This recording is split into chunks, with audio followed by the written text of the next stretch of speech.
Good morning, everyone, and welcome to the 58th John Findlay Green Foundation Lecture at Westminster College. I'm Mark Bolton. I'm Chair of the History Department and Chair of the 2017 Hancock Symposium. Today is one of those very rare and special days in our history that makes Westminster so unique and relevant. We've had some of the most influential world leaders grace our campus in the past. We do it again today, and we will continue to do so. It is in our DNA. It is what we do best. I would like to thank you, all of you, who have joined us for this important occasion, including members of the Westminster Board of Trustees, faculty, staff and students, and everyone watching this lecture on live stream, as well as some other special guests who I will now have the privilege of introducing you to. We are honored to have Matthew Dust and Ari Rabinhavd from Senator Sanders' office, and Samantha Brewer and Zoe Brewer from our own United States Senator Claire McCaskill's office. We are pleased to welcome the Mayor of Fulton, Leroy Benton, and City Manager Bill Johnson this year as well. However, it is indeed a special privilege to recognize three members of the John Findlay Green family who have come to honor the memory of the man for whom this lecture was named.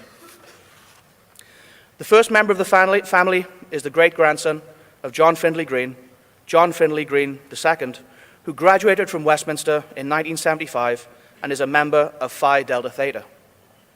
Other members of the Green family present are Kathleen Green Henry and her husband Robert Henry. Kathleen, the great-granddaughter of John Findlay Green, is an attorney in the law firm he started in 1901, which is now known as the Great Rivers Environmental Law Firm. Robert works for the Missouri History Museum. We have not had the honor of a member of the Green family attending the Green Foundation Lecture for at least 25 years, and possibly longer. So would you please stand, and would you give me a proper Westminster welcome to our guests today?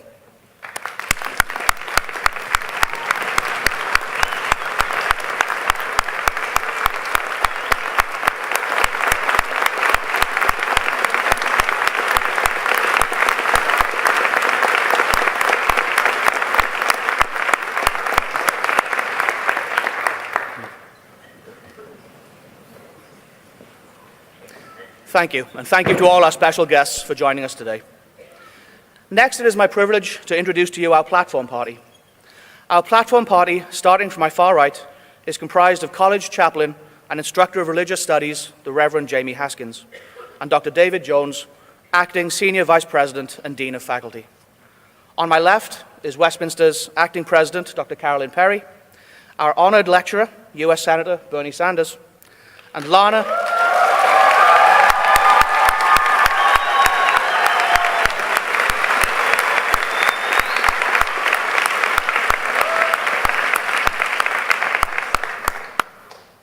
Well played. And Lana Zerer, class of 1995, and a member of our Board of Trustees. Behind our platform party is a group of Westminster students who have distinguished themselves as leaders on campus. This is my last act as Symposium Chair, so I would like to once again just thank everyone who has worked so hard in bringing this thing together.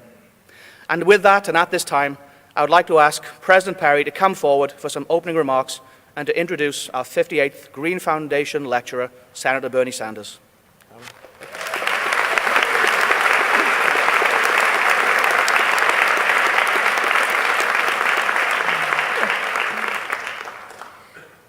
Welcome.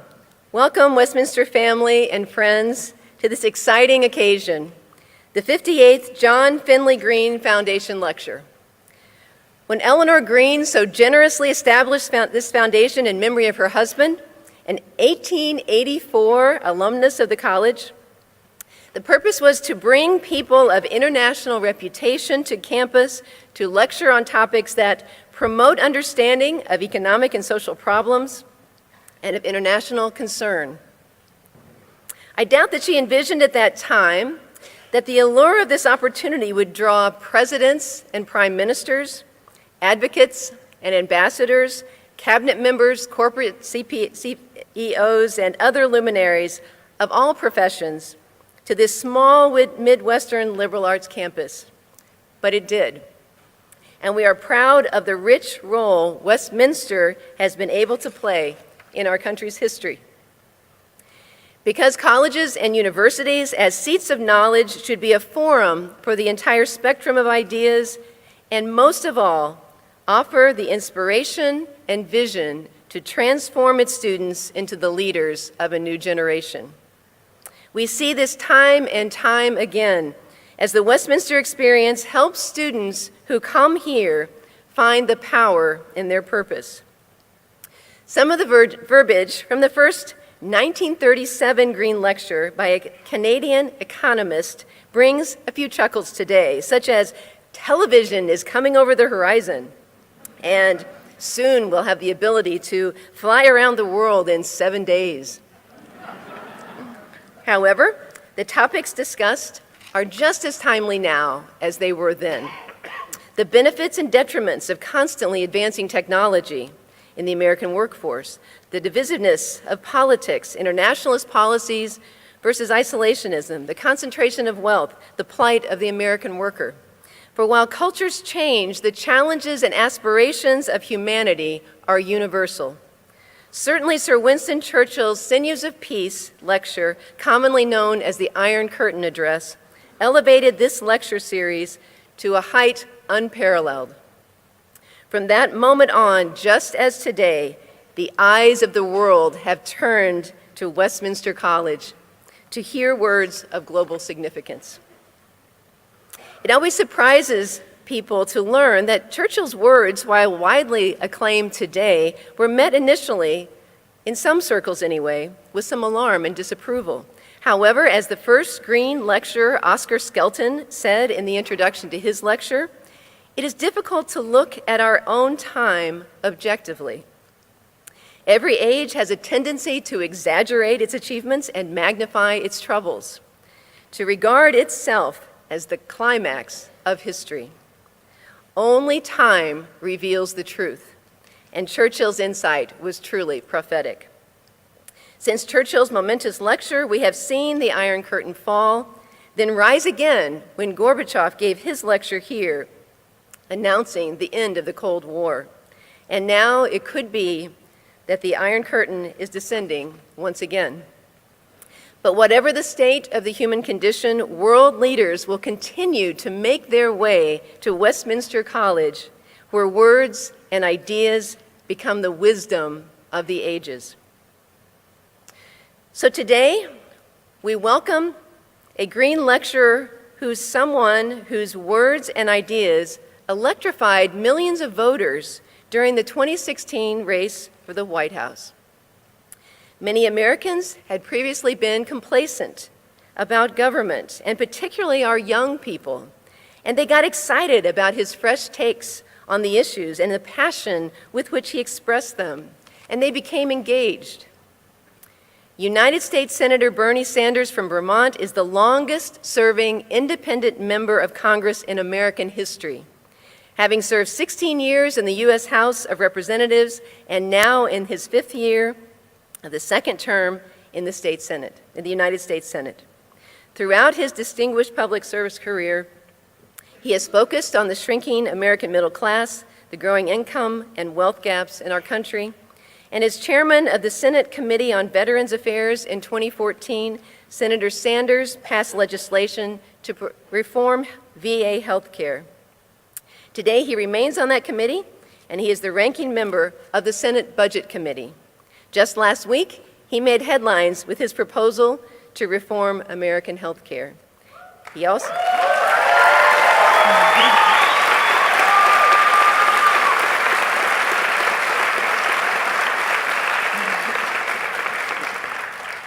Senator Sanders, could I ask you to please step forward?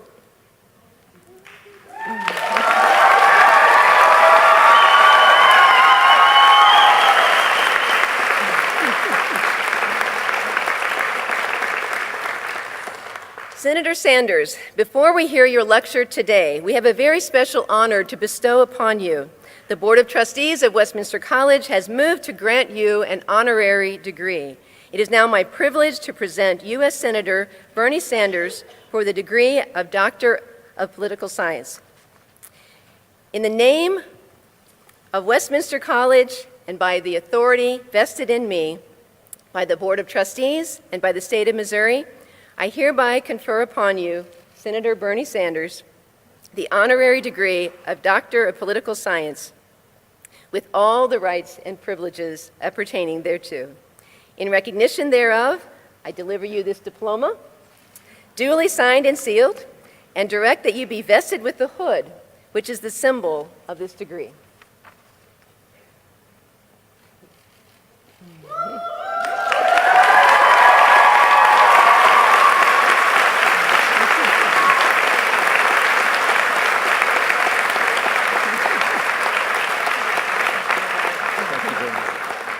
We believe that you will bear this degree with distinction to yourself and with honor to our college. Now, please join me once again in giving a rousing Westminster welcome to this dedicated public servant, our 2017 Green Foundation Lecturer, Senator Bernie Sanders.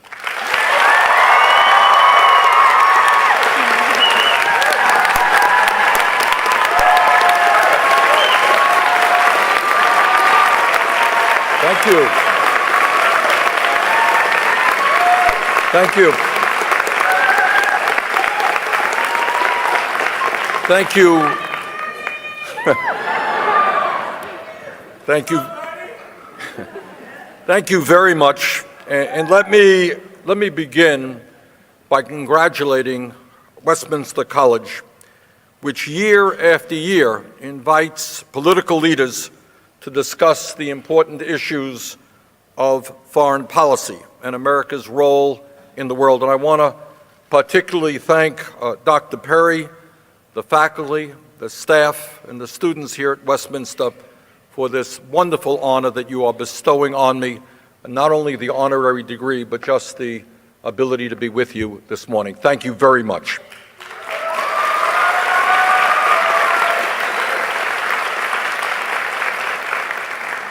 One of the reasons that I accepted the invitation to speak here is that I strongly believe that not only do we need to begin a more vigorous debate about foreign policy, but we also need to broaden our understanding of what foreign policy really is. So let me be clear.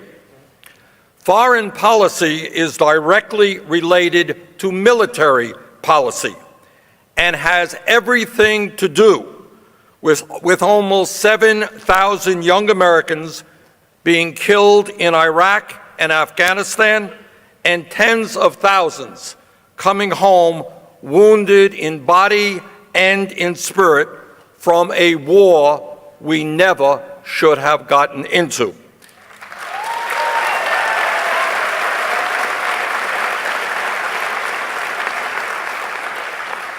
That is foreign policy, and foreign policy is about hundreds of thousands of men, women, and children in Iraq and Afghanistan dying in that same war. That's foreign policy. Foreign policy is about U.S. government budget priorities at a time when we already spend more on defense than the next 12 countries combined. Foreign policy is about authorizing a defense budget of some $700 billion, including a $50 billion increase passed just last week, without, I should say, a whole lot of discussion. Meanwhile, at the exact same time, as the President and many of my Republican colleagues want to substantially increase military spending, they want to throw 32 million Americans off of the health insurance they currently have because supposedly they are worried about the budget deficit. While greatly increasing military spending, they also want to cut education, environmental protection, and the needs of our children and senior citizens. Foreign policy, therefore, is remembering what President Dwight D. Eisenhower said as he left office, quote, "In the councils of government, we must guard against the acquisition of unwanted, warranted influence, whether sought or unsought, by the military-industrial complex. The potential for the disastrous rise of misplaced power exists and will persist, end of quote. And Eisenhower also reminded us, and let me quote him again, "Every gun that is made, every warship launched, every rocket fired signifies in the final sense a theft from those who hunger and are not fed, those who are cold and are not clothed.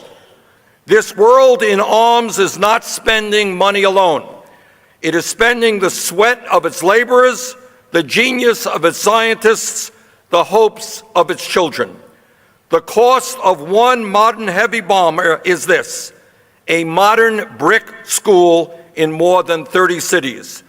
It is 2 electric power plants, each serving a town of 60,000 population. It is 2 fine, fully equipped hospitals. It is some 50 miles of concrete highway." End of quote. That is what Dwight D. Eisenhower said over 50 years ago, and if anything, it is truer today.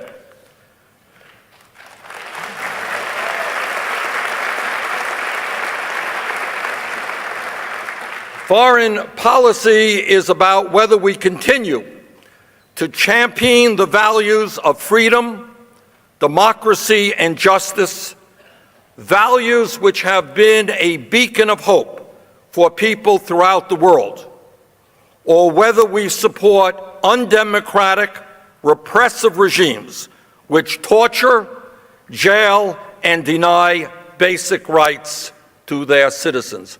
That's foreign policy. What foreign policy also means is that if we are going to expound the virtues of democracy and justice abroad and be taken seriously, we need to practice those values here at home.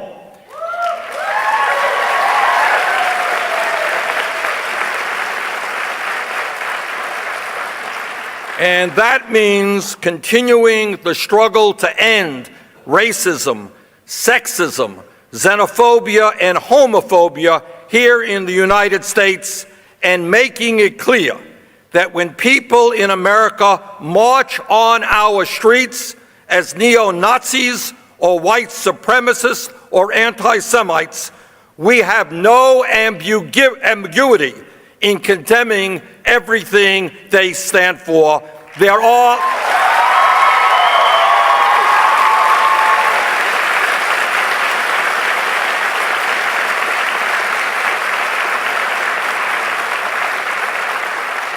are no two sides on that issue.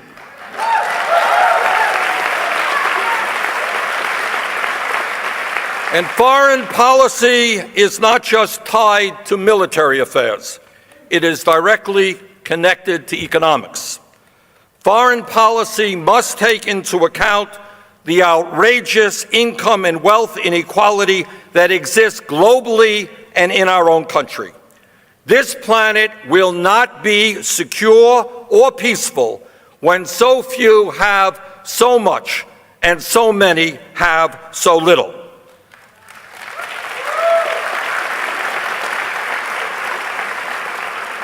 And when we advance day after day into an oligarchic form of society, where a small number of extraordinarily powerful and wealthy special interests exert enormous influence over the economic and political life of this country and the entire world, there is no moral or economic justification for the six wealthiest people in the world having as much wealth as the bottom half of the world's population, 3.7 billion people.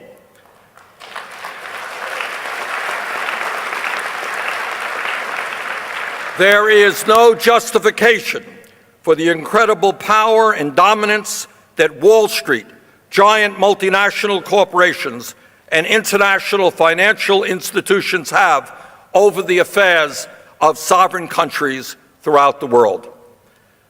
At a time when climate change is causing devastating problems here in the United States and around the world, foreign policy is about whether we work with the international community, with China, Russia, India, and countries all over this world to transform our energy system away from fossil fuel to energy efficiency and sustainable energy.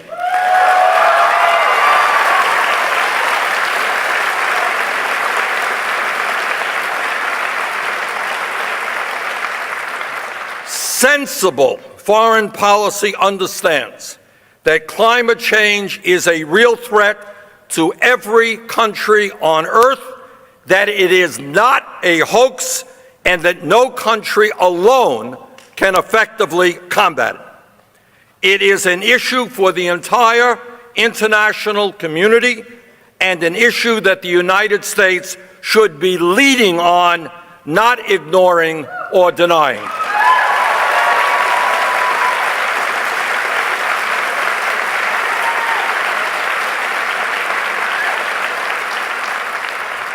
My point is that we need to look at foreign policy as more than just the crisis of the day and what appears on CNN tomorrow. That is important, but we need a more expansive view.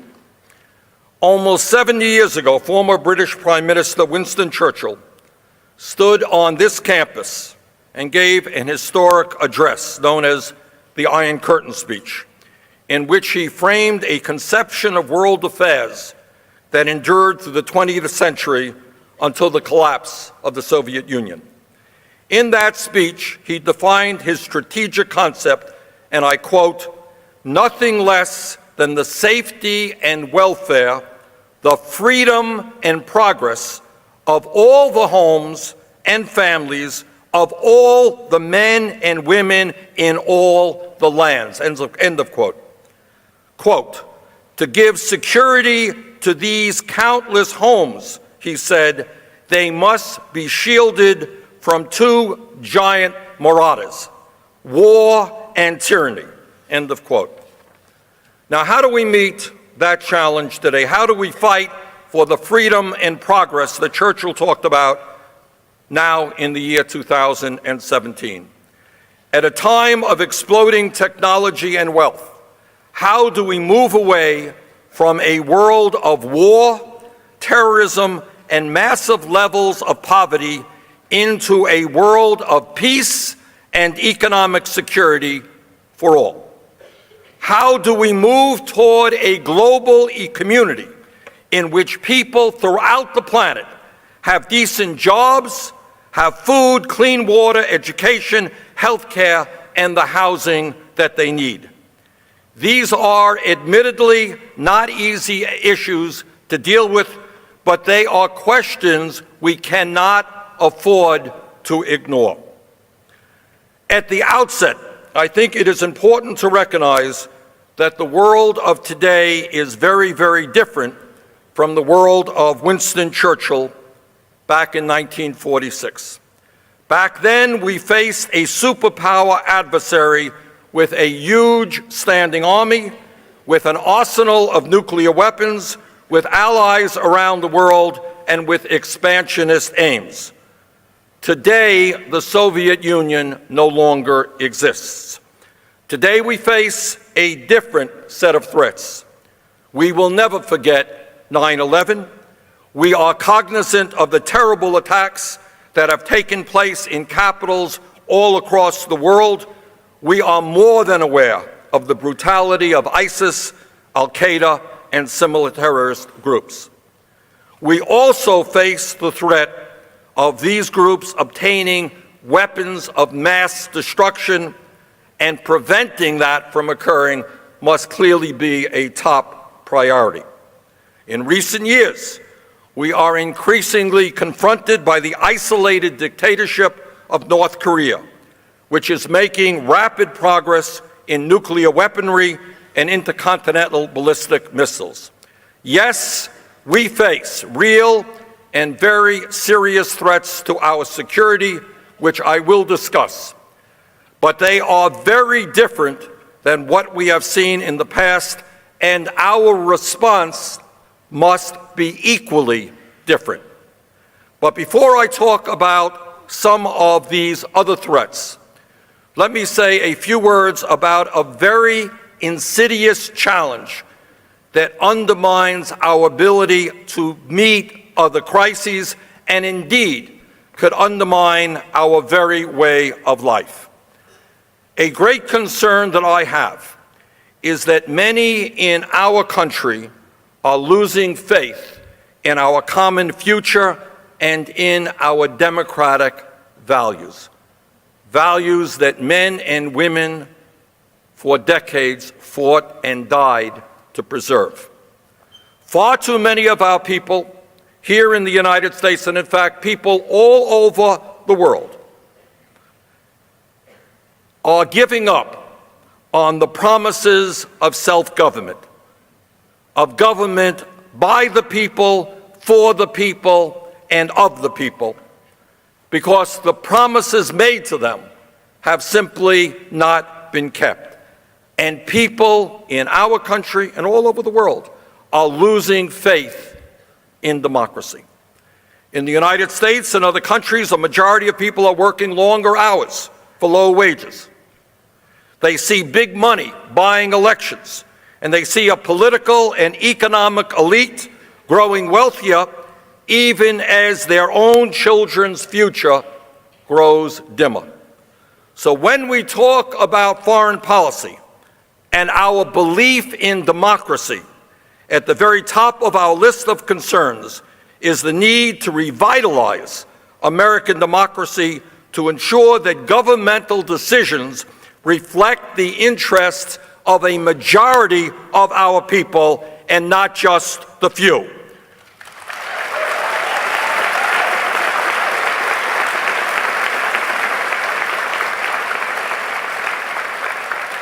Whether that few is Wall Street, the military-industrial complex, or the fossil fuel industry. We cannot convincingly promote democracy abroad if we do not live it vigorously here at home.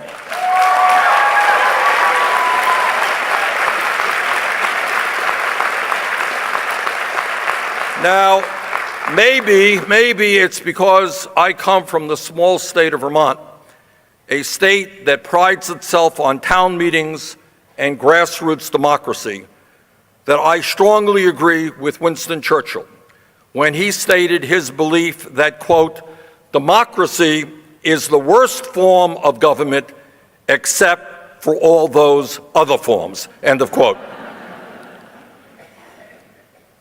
In both Europe and the United States, the international order which the United States helped establish over the past 70 years, one which put great emphasis on democracy and human rights and promoted greater trade and economic development, is under great strain. Many Europeans are questioning the value of the European Union. Many Americans are questioning the value of the United Nations, of the Transatlantic Alliance, and other multilateral organizations.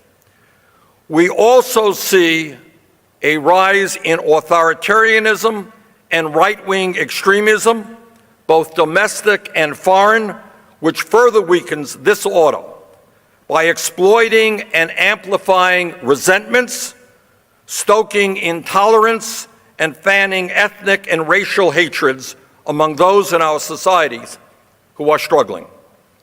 We saw this anti-democratic effort take place in the 2016 election right here in the United States of America, where we now know that the Russian government was engaged in a massive effort to undermine one of our greatest strengths, the integrity of our elections and our faith in our own democracy.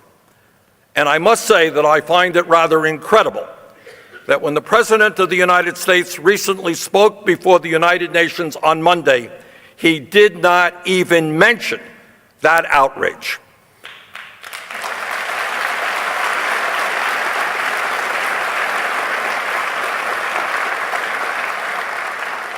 Well, I will mention that outrage. And today I say to Mr. Putin, we will not allow you to undermine American democracy or democracies around the world. In fact, our goal is to not only strengthen American democracy, but to work in solidarity with supporters of democracy all over the globe, including Russia, in the struggle of democracy versus authoritarianism we intend to win.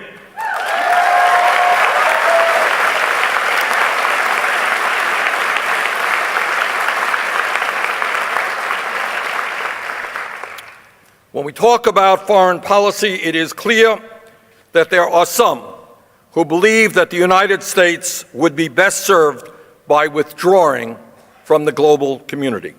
I disagree. As the wealthiest and most powerful nation on earth, we have got to help lead the struggle to defend and expand a rules-based international order in which law, not might, makes right.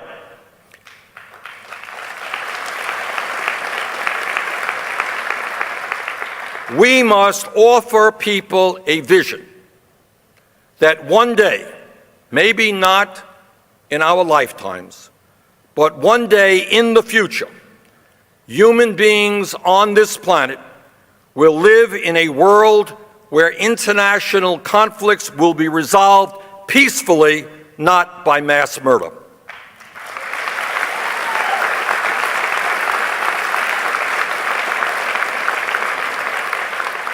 How tragic it is that today, while hundreds of millions of people live in abysmal poverty, the arms merchants of the world grow increasingly rich as governments spend trillions of dollars on weapons of destruction. I am not naive or unmindful of history. Many of the conflicts that plague our world are long-standing and are complex.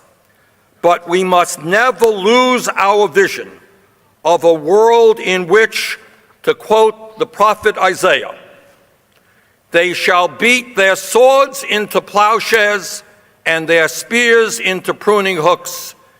Nation shall not lift up sword against nation, neither shall they learn war anymore.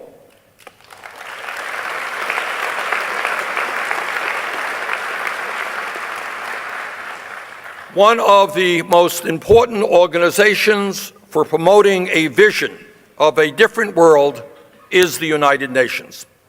Former First Lady Eleanor Roosevelt, who helped create the UN, called it, and I quote, "our greatest hope for future peace." Alone, she said, we cannot keep the peace of the world, but in cooperation with others, we have to achieve this much longed for security, end of quote. Now, it has become fashionable among my colleagues in Congress and elsewhere to bash the United Nations. And yes, the UN needs to be reformed. It can be ineffective, it can be bureaucratic, too slow or unwilling to act even in the face of massive atrocities as we are seeing in Syria right now. But to see only its weaknesses is to overlook the enormously important work the UN does in promoting global health, aiding refugees, monitoring elections, and doing international peacekeeping missions, among other things. All of these activities contribute to reduced conflict, to wars that don't have to be ended because they never start. At the end of the day, it is obvious that it makes far more sense to have a forum in which countries can debate their concerns, work out compromises and agreements. Dialogue and debate are far preferable to bombs, poison gas, and war.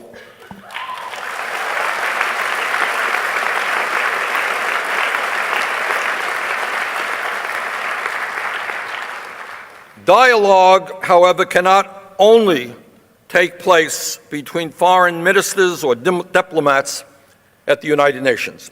It should be taking place between people throughout the world at the grassroots level. I was mayor, as some of you may know, of the city of Burlington, Vermont in the 1980s.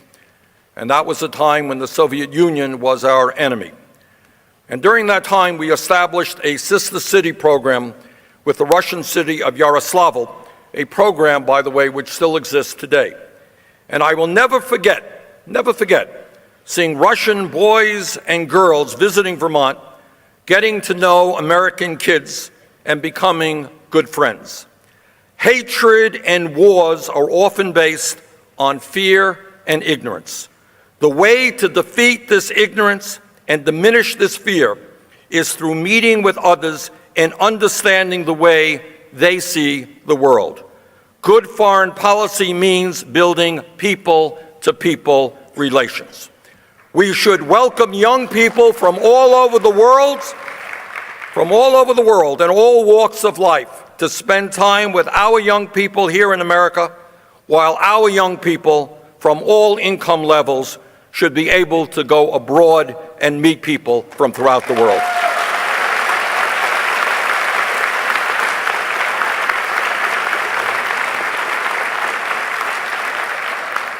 Now, some in Washington continue to argue that, quote, benevolent global hegemony should be the goal of our foreign policy. That the United States, by virtue of its extraordinary military power, should stand astride the world and reshape the world to our liking. I would argue that the events of the past 2 decades, particularly the disastrous war in Iraq and the instability and destruction it has brought to the region, have utterly discredited that vision.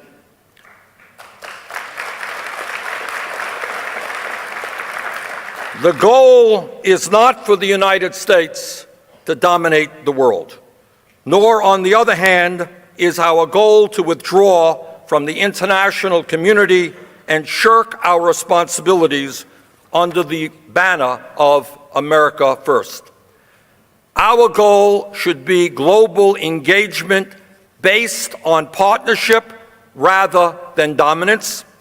This is better for our security, better for global security, and better for facilitating the international cooperation necessary to meet shared challenges. Now, here is a truth that you don't often hear about in the newspapers or on television or in the halls of Congress. But it is a truth that we must face. Far too often, American intervention and the use of American military power has produced unintended consequences which have caused incalculable harm. Yes, it is reasonably easy to engineer the overthrow of a government or a regime. It is far harder, however, to know the long-term impact that that action will have. And let me give you just a very few examples. In 1953, and I would say the vast majority of the American people don't know this, but in 1953, the United States, on behalf of Western oil interests and working with the United Kingdom, supported the overthrow of Iran's elected Prime Minister, Mohammad Mossadegh, and the reinstallation of the Shah of Iran, who led a corrupt, brutal, and unpopular government. In other words, we overthrew a democratically elected government, installed an undemocratic, unpopular one. In 1979, the Shah was overthrown by revolutionaries led by Ayatollah Khomeini, and the Islamic Republic of Iran was created. What would Iran look like today if their democratic government had not been overthrown?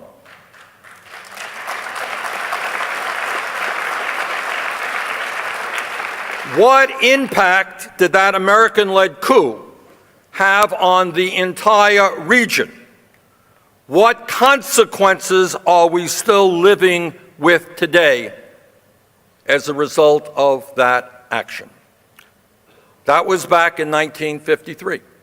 In 1973, the United States supported the coup against the democratically elected president of Chile, Salvador Allende, which was led, and the coup was led by General Augusto Pinochet. The result of that coup was almost 20 years of brutal, authoritarian military rule and the disappearance and the torture of thousands of Chileans and the intensification of anti-Americanism in Latin America. Elsewhere in Latin America, the logic of the Cold War led the United States to support murderous regimes in El Salvador and Guatemala, which resulted in brutal and long-lasting civil wars that killed hundreds of thousands of men, women, and children. In Vietnam, based on a discredited domino theory, the United States replaced the French in intervening in a civil war, which resulted in the deaths of millions of Vietnamese in support of a corrupt, repressive South Vietnamese government. And we, of course, must never forget that 58,000 brave young Americans also died in that war. Most recently in Iraq, based on a similarly mistaken analysis of the threat posed by Saddam Hussein's brutal regime, the United States invaded and occupied a country in the heart of the Middle East. In doing so, we upended the regional order of the Middle East and unleashed forces across the region and the world that we will be dealing with for decades to come.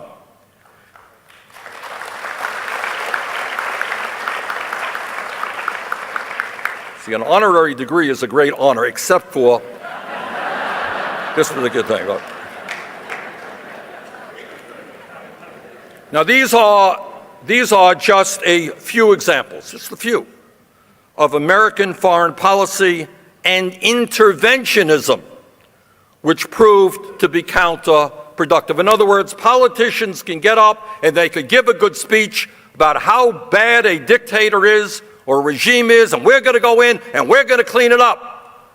But history tells us that 20 years later or 10 years later, the results are not quite so clear. Now let me give you an example, having talked about bad foreign policy, destructive foreign policy, the use of military might, which proved to be counterproductive. Let me give you an example of an incredibly bold and ambitious American initiative which proved to be enormously successful, in which not one bullet, not one missile was fired. And this is something we must learn from.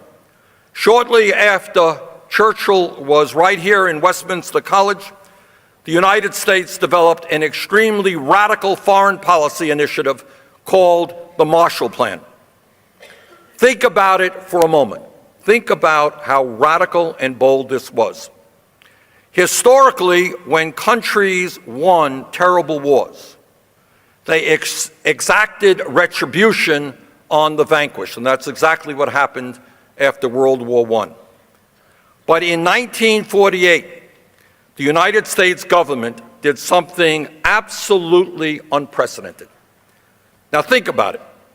In World War II, the most destructive war in the history of the world, a war in which we lost hundreds of thousands of young men and women, in which we ended up defeating the brutality and barbarity of Nazi Germany and Japanese imperialism.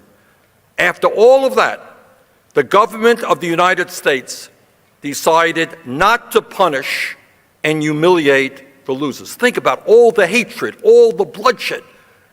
Think about the Holocaust.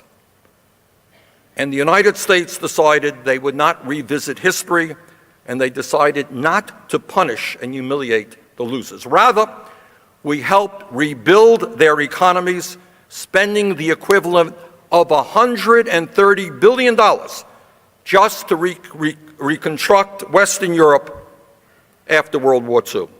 We also provided them support to reconstruct democratic societies. Again, think about that. Think about how somebody felt that whose husband died in the war, and suddenly her tax dollars are going to rebuild the economies of the countries that did so many terrible things to us. But that is what the United States government did. And the result of that was an extraordinary success. Today, Germany, the country of the Holocaust, the country of Hitler's dictatorship, is now a strong democracy and the economic engine of Europe. Despite centuries of hostility, and again, we take this for granted, but despite centuries of hostility, there has not been a major European war since World War II. That is an extraordinary foreign policy success that we have every right to be proud of.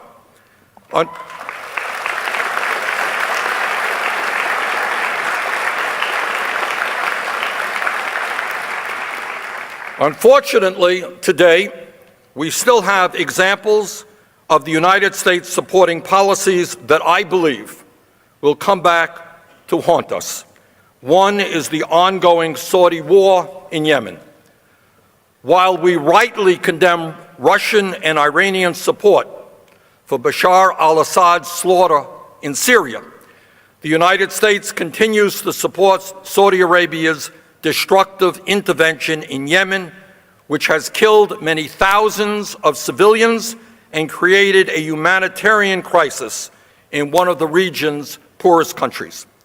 Such policies dramatically undermine America's ability to advance a human rights agenda around the world and empowers authoritarian leaders who insist that our support for those rights and values is not serious.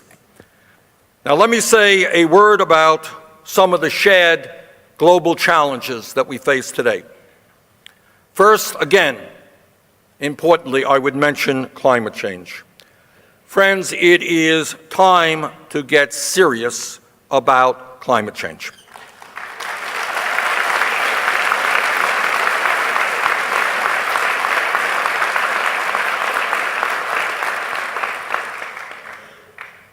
And again, I emphasize that this is not just an environmental issue, this is a foreign policy issue. Climate change is real. It must be addressed with the full weight of American power, attention, and resources. The scientific community is virtually unanimous in telling us that climate change is real, it is caused by human activity, and it is already causing devastating harm throughout the world. Further, what the scientists tell us is that if we do not act boldly to address this crisis, this planet will see more drought, more floods, and the recent devastation by Hurricanes Harvey and Irma are good examples, more extreme weather disturbances, more acidification of the ocean, more rising sea levels, and as a result of mass migrations of people, there will be more threats to global stability and security. President Trump's decision to withdraw from the Paris Agreement was not only incredibly foolish and short-sighted, but it will also end up hurting the American economy.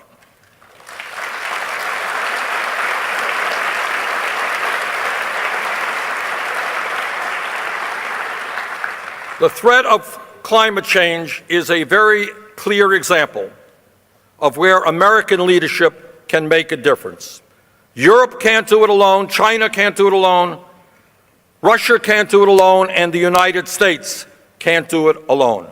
This is a crisis that calls out for strong international cooperation if we are to leave our children and grandchildren a planet that is healthy and habitable.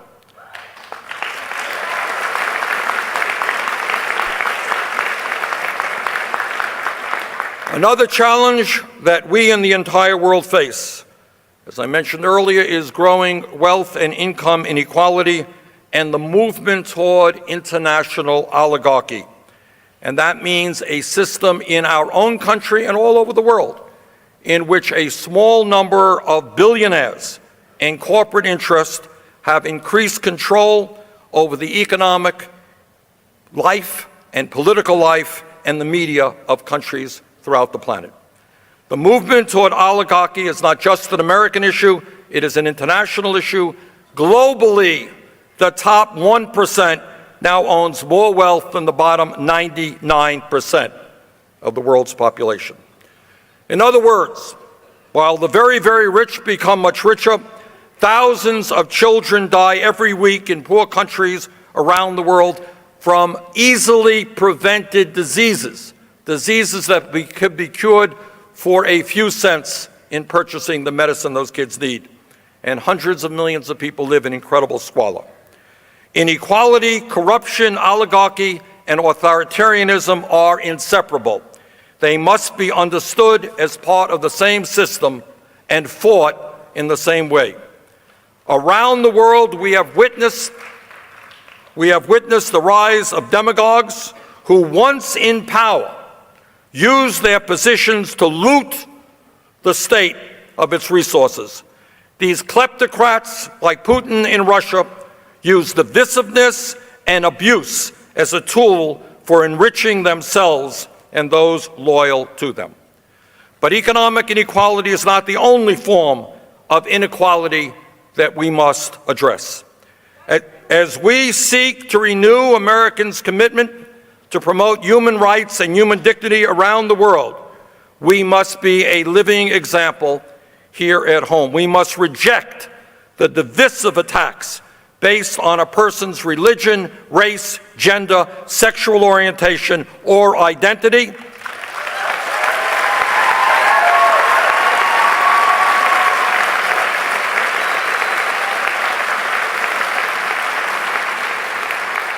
Or their country of origin or their economic status.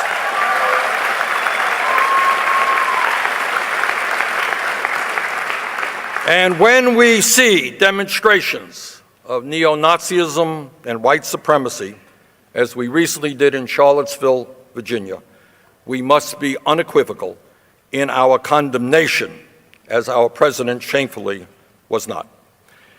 And as we saw here so clearly in St. Louis in the past week, we need serious reforms in policing and the criminal justice system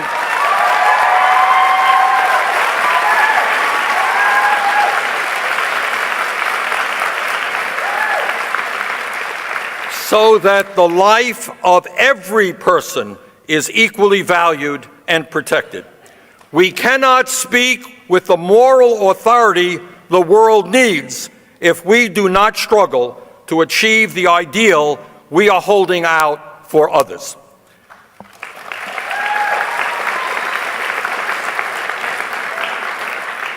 One of the places we have fallen short in upholding these ideas is in the war on terrorism. Here I want to be clear. Terrorism is a very, very serious threat, as we learned so tragically on September 11th, 2001, and so many other countries have experienced similar attacks. But I also want to be clear about something else. As an organizing framework, the global war on terror has been a disaster for the American people and for American leadership. Orienting U.S. national security strategy around terrorism essentially allowed a few thousand violent extremists and terrorists to dictate policy for the most powerful nation on earth. It responds to terrorists by giving them exactly what they want. In addition to draining our resources and distorting our vision, the war on terror has caused us to undermine our own moral standards regarding torture, indefinite detention, and the use of force around the world, using drone strikes and other airstrikes that often result in high civilian casualties. A heavy-handed military approach with little transparency or accountability does not enhance our security. In many ways, it only makes the problem worse. We must rethink the old Washington mindset that judges seriousness according to the willingness to use force. One of the key misapprehensions of this mindset is the idea that military force is decisive in a way that diplomacy is not.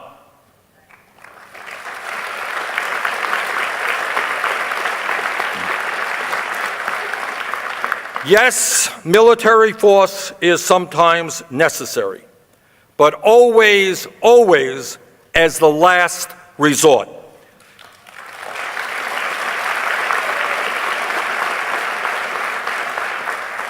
And blustery threats of force, while they might make a few columnists happy, can often signal weakness as much as strength, diminishing U.S. deterrence, credibility, and security in the process. To illustrate this, I would contrast two recent U.S. foreign policy initiatives: the Iraq War and the Iran nuclear agreement. Today, it is now broadly acknowledged that the war in Iraq, which I opposed, was a foreign policy blunder of enormous magnitude. In addition to the many thousands who were killed, it created a cascade of instability around the region that we are still dealing with today in Syria and elsewhere, and will be for many years to come. Indeed, had it not been for the Iraq War, ISIS would almost certainly not exist.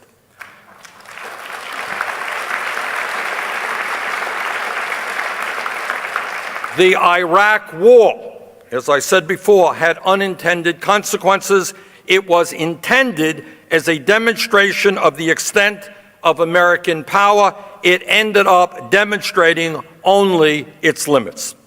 In contrast, the Iran nuclear deal advanced the security of the United States and its partners, and it did this at a cost of no blood and no treasure, not a nickel.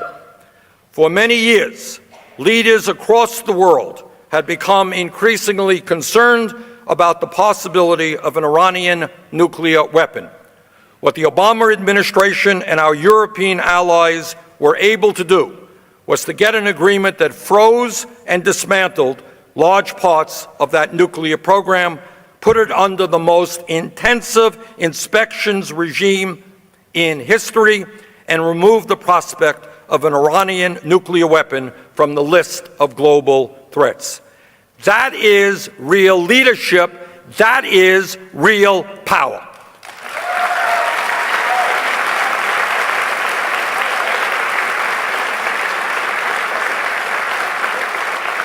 And that was accomplished without the loss of one life. Just yesterday, the top general of U.S. Strategic Command, General John Hyden, said, and I quote, "The facts are that Iran is operating under the agreements that we signed for," end of quote. We now have a 4-year record of Iran's compliance going back to the 2013 interim deal. Today, I call on my colleagues in Congress and all Americans. We must protect this agreement. President Trump has signaled his intention to walk away from it, as he did the Paris Agreement, regardless of the evidence that it is working. This would be a serious mistake. Not only would this potentially free Iran from the limits placed on its nuclear program, it would irreparably harm the United States' ability to negotiate future non-proliferation agreements. Why would any country in the world sign such an agreement with the United States if they knew that a reckless president and an irresponsible Congress might simply discard that agreement a few years later?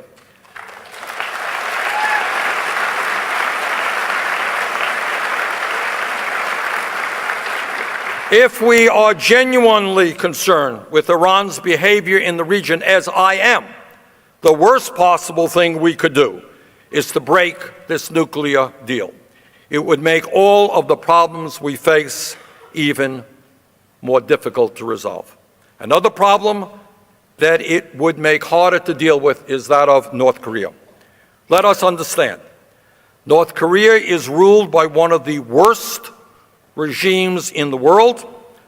For many years, its leadership has sacrificed the well-being of its own people, allowed men, women, and children to starve to death in order to develop nuclear weapons and missile programs in order to protect the Kim family's regime.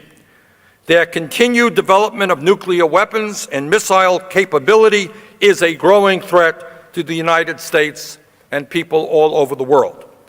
Despite past efforts, they have repeatedly shown their determination to move forward with these weapons in defiance of virtually unanimous international opposition and condemnation.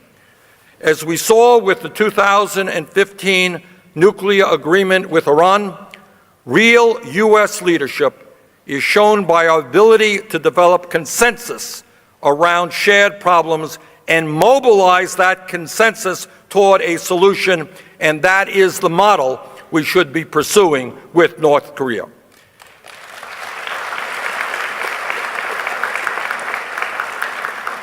As we did with Iran, if North Korea continues to refuse to negotiate seriously, we should look for ways to tighten international sanctions. This will involve working closely with other countries, particularly China, on whom North Korea relies for some 80% of its trade. But we should also continue to make clear that this is a shared problem not to be solved by any one country alone, but by the international community working together. An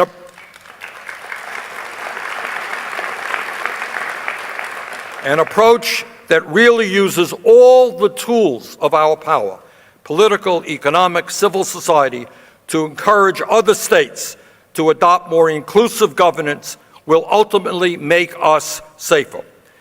Development aid is not charity. It advances our national security. It is worth noting that the United States military is a stalwart supporter of non-defense diplomacy and development aid.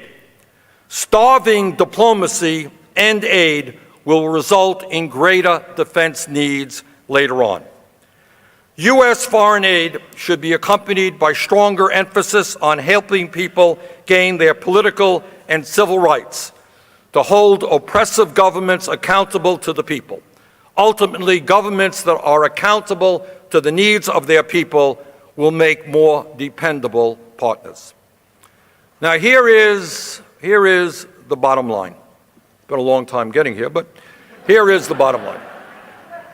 And that is my view, that the United States must seek partnerships not just between governments, but between peoples.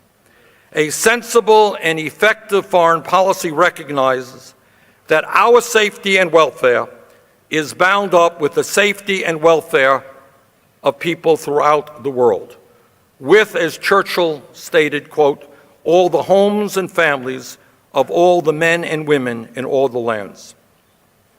In my view, every person on this planet shares a common humanity. We all want our children to grow up healthy, to have a good education, to have decent jobs, to drink clean water, and to breathe clean air, and to live in peace. That is what being human is about. Our job is to build on that common humanity and do everything that we can to oppose all of the forces, whether unaccountable government power or unaccountable corporate power, who try to divide us up and set us against each other.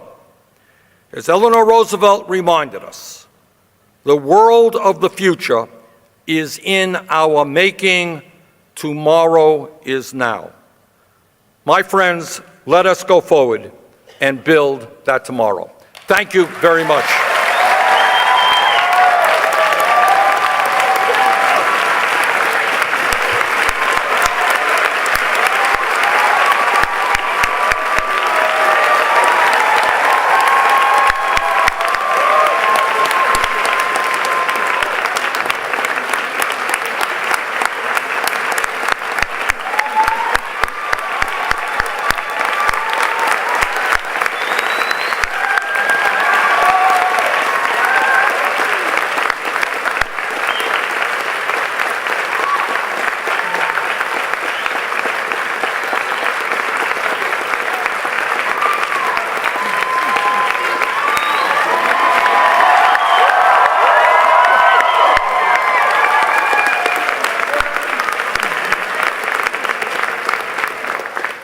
Well, we certainly thank you. Thank you, Senator Sanders, for living up to the rich tradition of our great leaders who have come to Westminster to deliver these messages of significance in our lives and in the world we live in today.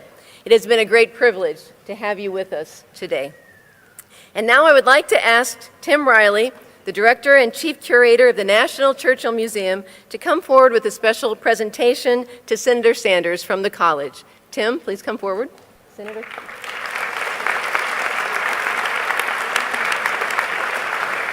Thank you, and thank you, Senator Sanders, for that wonderful talk. We have something for you to remember us by. This is a ticket, an original ticket, to admit one to the Green Foundation lecture on March 5th, 1946, here at Westminster College.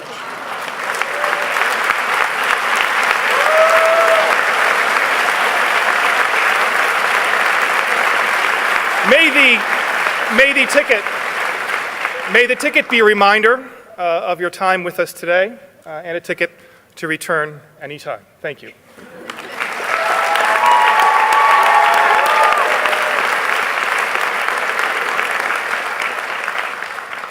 What an afternoon it has been.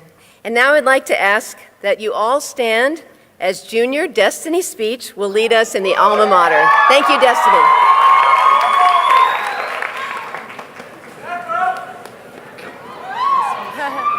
Thank you. Please join me in the singing of the Westminster College alma mater. The words are in the back of your programs.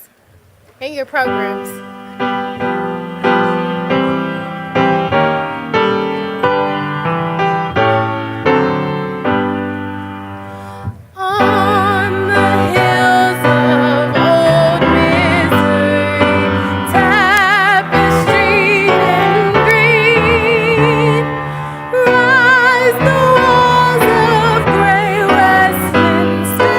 Hail, O Mother Queen! Hail, Westminster, alma mater, on thy hilltop throne. Sons and daughters pledge devotion, thine we are, thine own.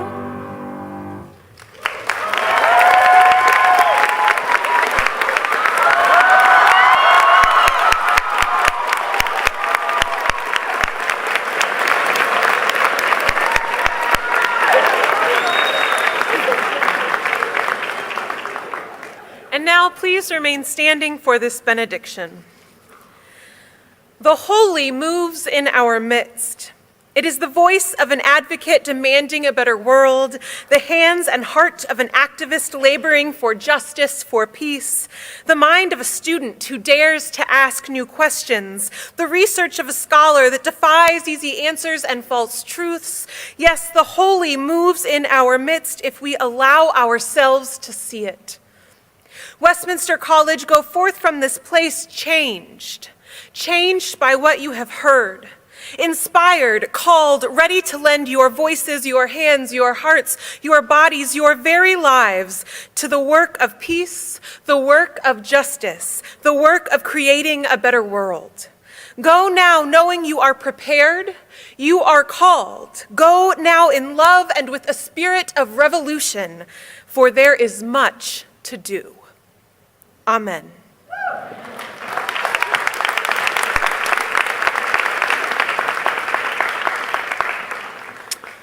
Please take your seats.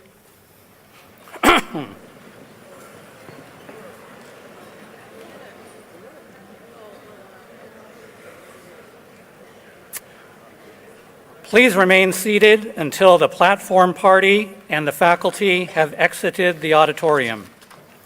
The platform party will recess first. After a short delay, the faculty will recess under the direction of the marshals and the skulls at 7. After the faculty have recessed, the audience is dismissed.